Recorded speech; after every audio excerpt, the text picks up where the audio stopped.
Okay, next let's define cyclic groups.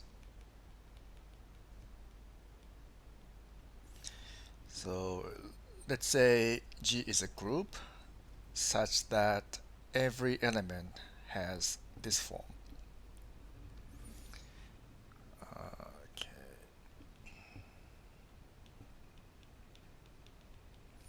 So that is every element is a power of some element of G. Then such a group is called cyclic. And for that cyclic group, this element A is called a generator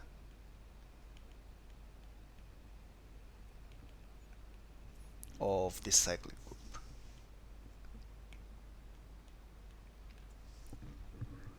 Okay. And you should prove that any cyclic group is abelian.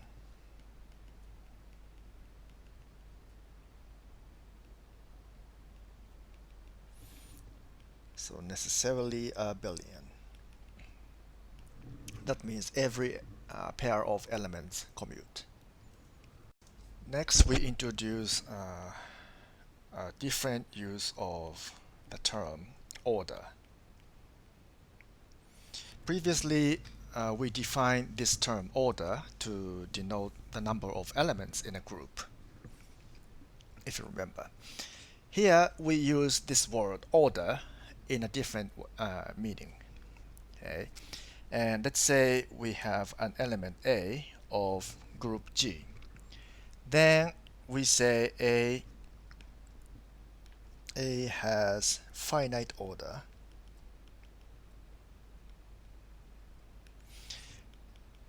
if and only if there is some natural number n such that A to the power of n is equal to the identity element.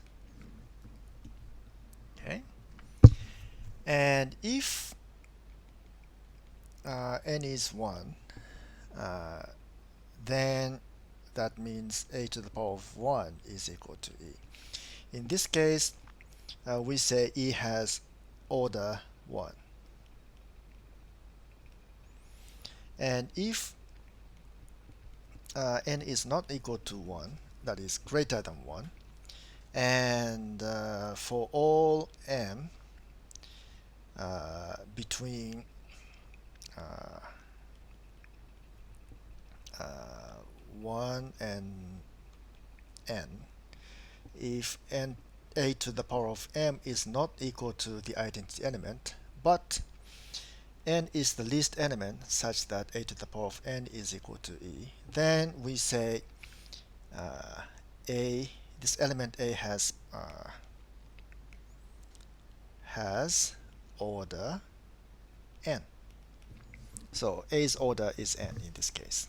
So n in this case means the least natural number that satisfies this equation. And if A does not have finite order, then we say A has infinite order. And you should note that if the group G is finite, then that means every element of G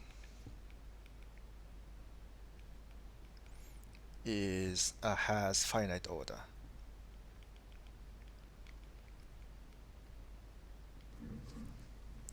Well, otherwise, if some element has infinite order, then that means if you take the power of that element, you can generate any number of different elements. So that contradicts the assumption that G is finite. So this is necessarily true, but the converse is not necessarily true. So the converse may not hold. Even if every element of a group has finite order, that does not mean the group G itself is finite. Let's see a few examples.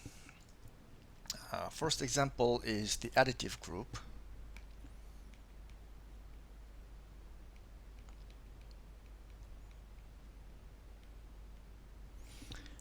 Of integers.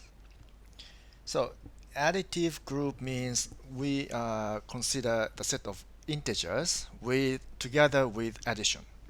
Okay, and consider this group. Then we have one element, 0, that has order 1. Right? In this case, uh, you know, in the previous definition, a to the power of n means we multiply a n times, right?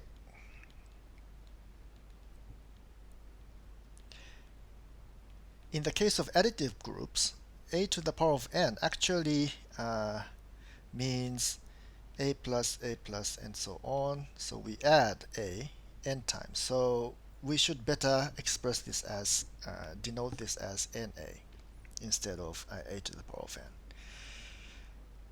But anyway, in this sense, 0 is the only element that has finite order. Every other element has infinite order. And the next example, consider the multiplicative group. Multiplicative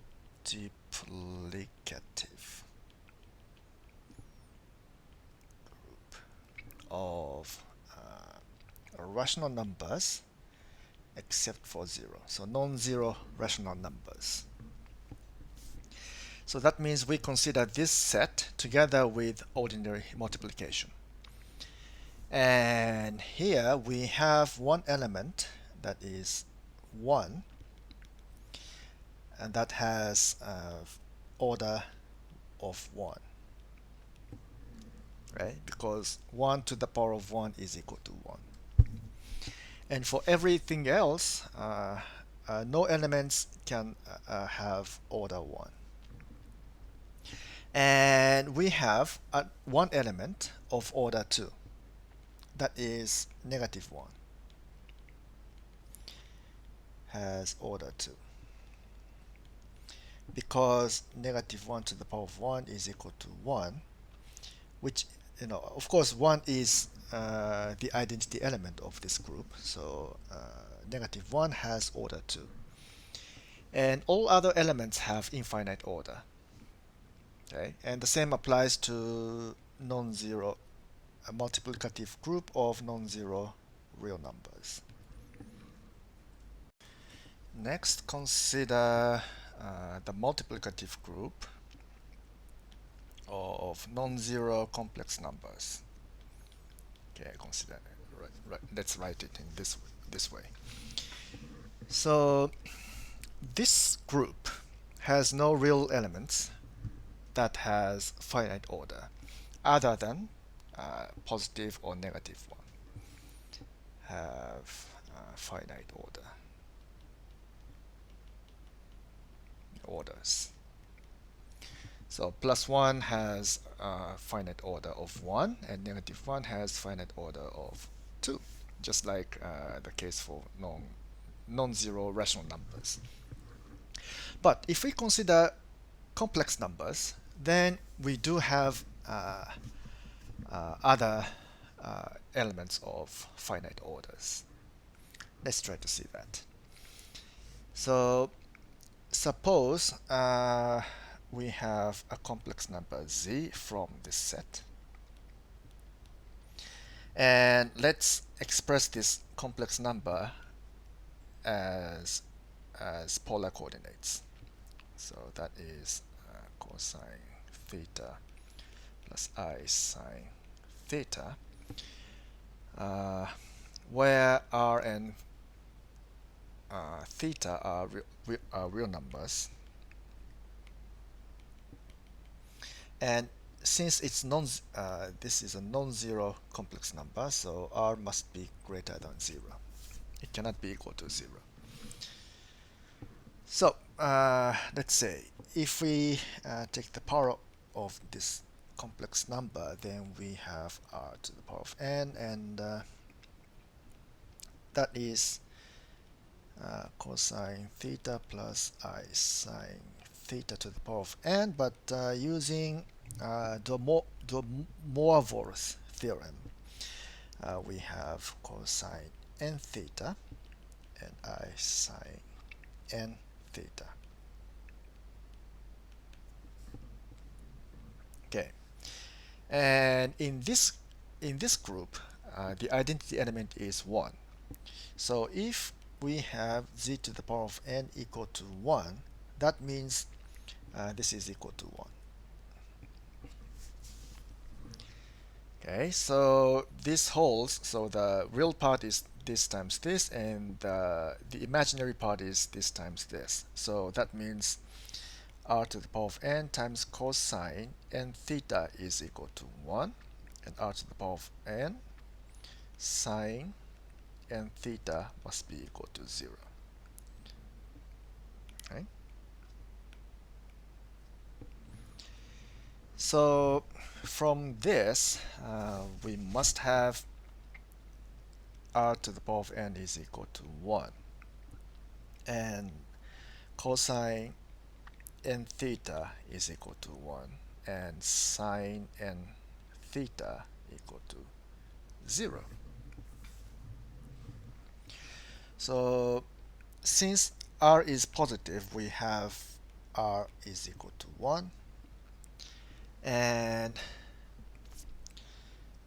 n theta, so n theta should be a multiple of n theta must be equal to 2 pi, multiple of 2 pi, where k uh, is an integer.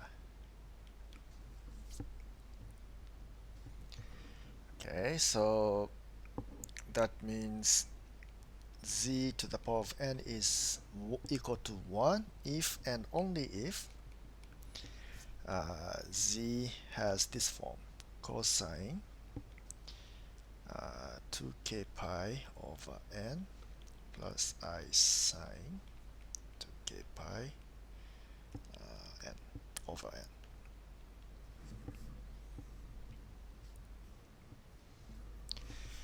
So there are many elements of finite orders. Next, consider a group defined by this Cayley table. So there are 1, 2, 3, 4, 5, 6 elements. And let's try to find finite elements of finite orders. So first of all, we can see that these parts, so c squared is equal to e, so c has order 2, and d times d is also has order 2, and f squared is e. So these elements c, d, f, they have order 2. And what about a squared? That is a squared is this one, b, and a cubed is a times b, so a times b, which is e. So a has order 3. What about b? So b squared is a, so b cubed is a times b, which is a times b is again e. So a and b has order 3. Now let's move on to the next topic. Here we give a definition.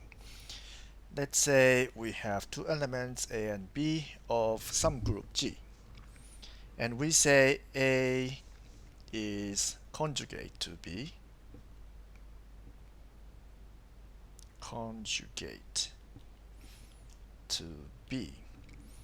So definition here, if there exists some element x in G such that x inverse a x is equal to b. Okay. So as you can see, conjugate or conjugacy is a kind of relation. in fact, it is an equivalence relation. So let's prove that. Okay, the relation of conjugacy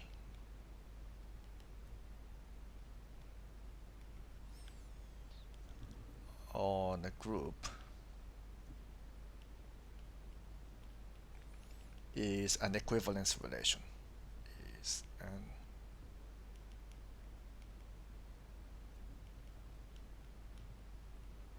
relation. Okay, so let's prove this. So as you know, in order to prove some relation is an equivalence relation, we need to check three things. So those are the axioms of equivalence relation. Okay, so let's write. Let's write. Just write. So let's write A is related to B if A is conjugate to B.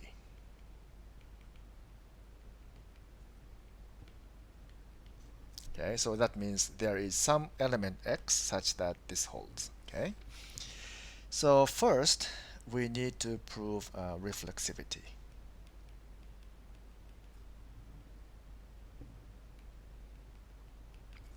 So let A be any element of G. Then we have E inverse A. E is equal to A, right? So of course E inverse is E. E is the identity element. Okay. So this always holds for any element A. Therefore, this relation is reflexive. And second, we need to prove symmetry. So let's say A and B are elements of G. And suppose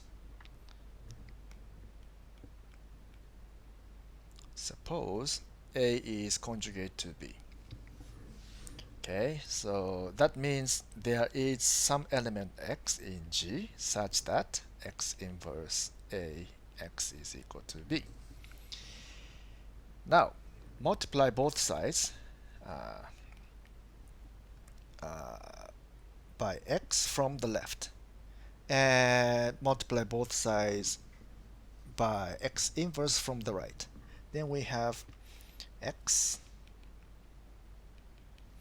and X inverse is equal to XB X inverse. But by using associativity, we have X inverse and A and X inverse X B X inverse.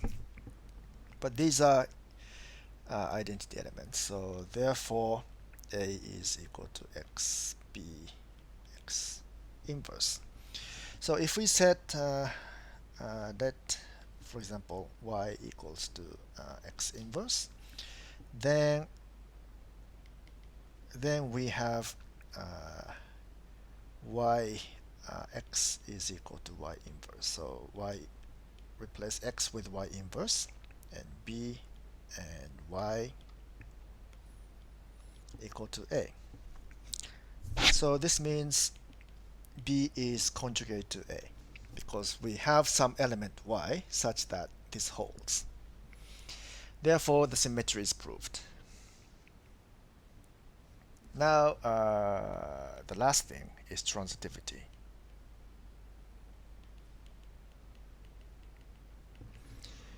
Okay, then let's say A, B, C are elements of G, and suppose A is conjugate to B and B is conjugate to C. What we want to prove is that A is conjugate to C. Okay, this is to be proved. And these are assumptions. So there are some elements, let's say X and Y in G such that X inverse A X is equal to B and Y inverse B Y is equal to C. From here we have this, from here we have this. Okay, now let's replace this b with this b, substituting the left-hand side of that, the first equation. So from here we have y inverse x inverse a x and y equal to c. And by associativity, we have y inverse x inverse a x y.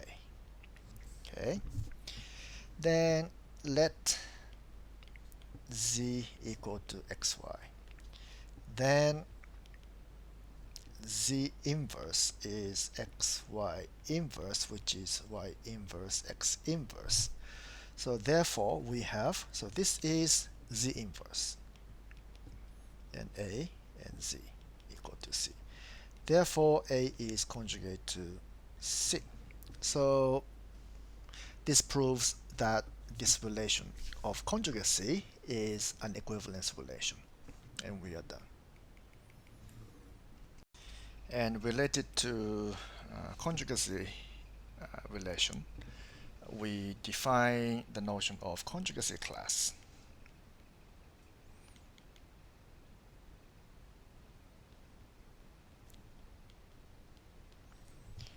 Actually, this is nothing but an equivalence class under the relation of conjugacy. So this means equivalence class, a conjugacy class is an equivalence class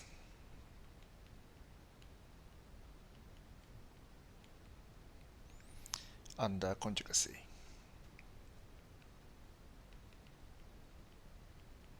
So if we use conjugacy as an equivalence relation, then we call the corresponding equivalence classes as conjugacy classes, and that's all.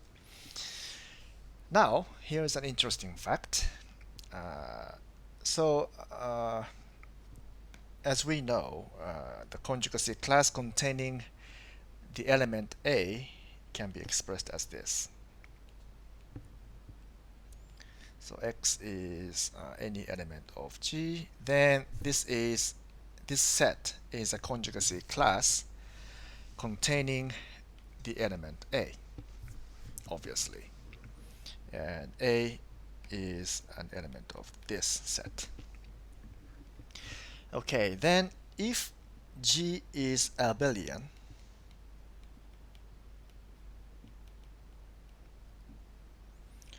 then each conjugacy class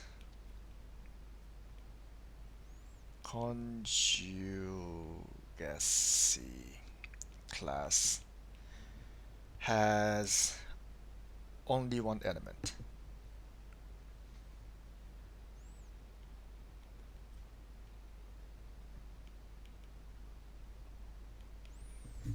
Why?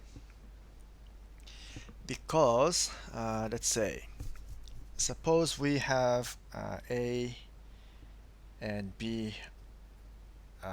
Suppose A and B belong to the same conjugacy class. Let's say containing element A.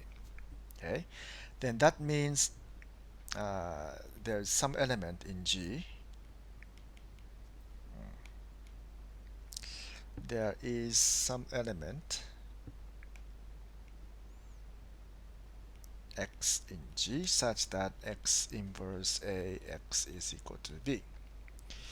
By multiplying both sides by X from the left, we have AX equal to XB. But if we assume G is abelian, then this is equal to BX. So X can be cancelled from the right. Therefore, A is equal to B. So if two elements belong to the same conjugacy class, they must be the same element. Therefore, each conjugacy class contains only one element if the group is abelian. Now let's see an example, and consider this example again. This is a group of 6 elements defined by this Cayley table. And let's try to find all the conjugacy classes of this group. First of all, one class is just this. So it's a set of only one element, which is the identity element.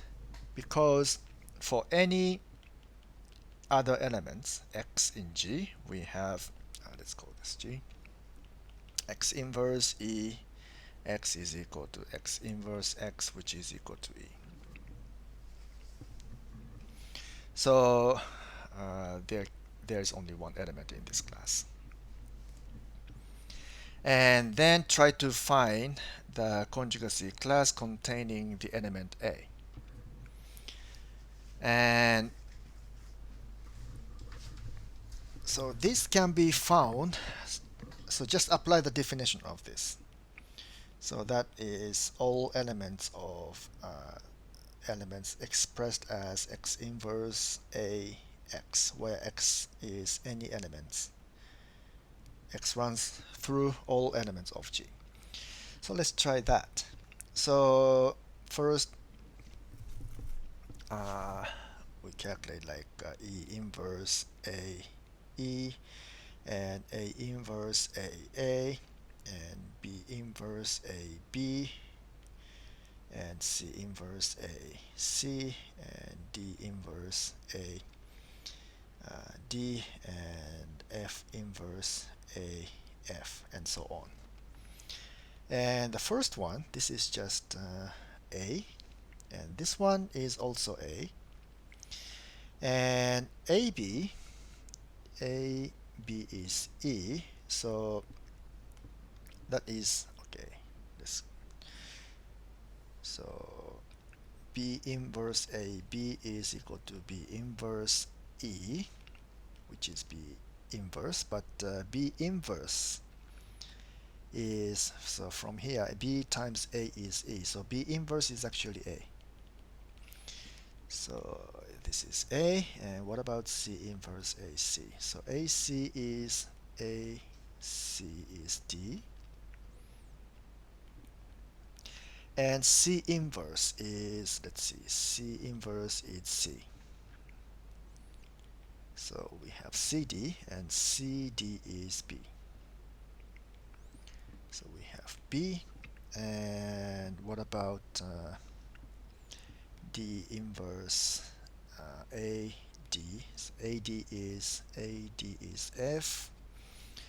So D inverse F, and D inverse, what is D inverse? D inverse is D. So DF. And DF is B. So we have B, and what about F inverse A F? So F inverse is F, and AF is C, and FC is B. But of course, this is a set, so we just remove any redundant elements, so the result is A and B. So the conjugacy class containing A consists of two elements that are A and B. Okay. And similarly, we can identify the conjugacy class containing C. C is not contained in this any of the conjugacy classes we have identified so far. So it should be a separate conjugacy class, and if you do the same thing, similar way like this one, then you should find it consists of three elements, C, D, and F. So after all, we have, so these cover the all elements of G, so E, A, B, C, D, F. So we have three conjugacy classes.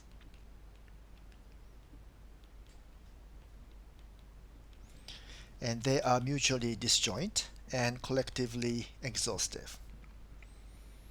So that's all.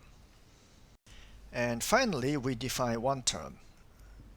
We say an element of G is self-conjugate.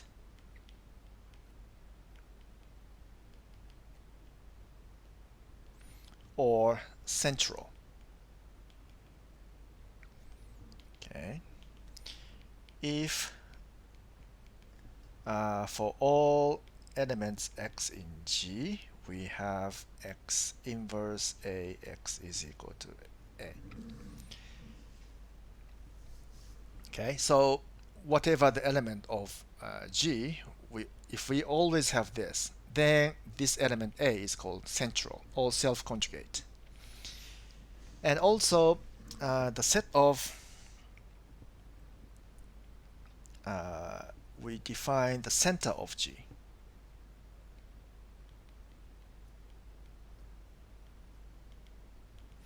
So this is the set of, actually this is the set of, the center of G is the set of all central elements.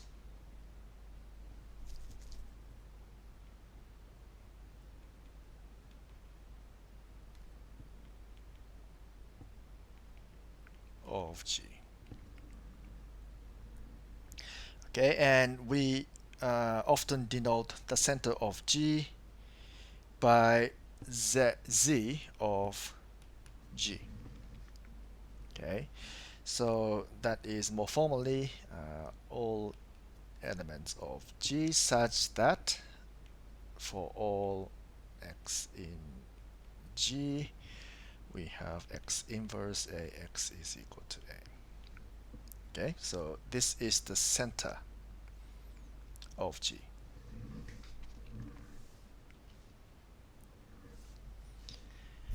And you should know that the identity element is always an element of the center.